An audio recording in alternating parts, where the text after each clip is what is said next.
ஊர் எந்த ஊரு? இந்த பக்கத்துல திருவண்ணை நல்லூர். அப்படியா? அங்க கோர்ட் இருக்கு, கோயிலுக்குள்ளேயே கோர்ட் இருக்கு. திருவண்ண நல்லூர்ல கோயிலுக்குள்ள கோர்ட்டு. அந்த காலத்துல கோயிலுக்குள்ள கோர்ட் இருந்துச்சு. இன்னைக்கு கோர்ட்டுகள்ல கோயில்கள் போய் நிக்குது. ஆமா, சிவபெருமானுக்கு என்ன பேரு வைக்கிறது? ஓலையில் இருக்கணுமா இல்லையா? இன்னாருக்கு இன்னார் எழுதி கொடுத்தது. சிவபெருமானுக்கு எழுதி கொடுத்த ஓலைன்னு இல்லை, வெண்ணை நல்லூர் பித்தனுக்குன்னு எழுதி இருக்கு. சிவபெருமானுக்கு என்ன? வெண்ணை நல்லூர் பைத்தியக்காரனுக்கு.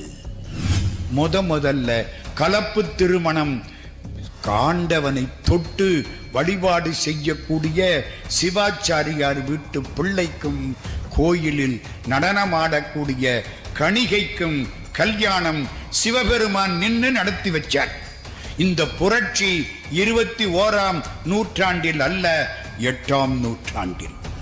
நம சிவயன்னு சொன்னா என்ன சார் கிடைக்கும்? இக சௌபாக்கியங்கள் கிடைக்கும். நல்ல குழந்தை, நல்ல மனைவி, பொன்னாட, மந்திரி பதவி எல்லாம் கிடைக்கும். சிவாய நமன்னு சொன்னா சிவபெருமானே கிடைப்பார். தமிழன் ஆன்மீகத்தின்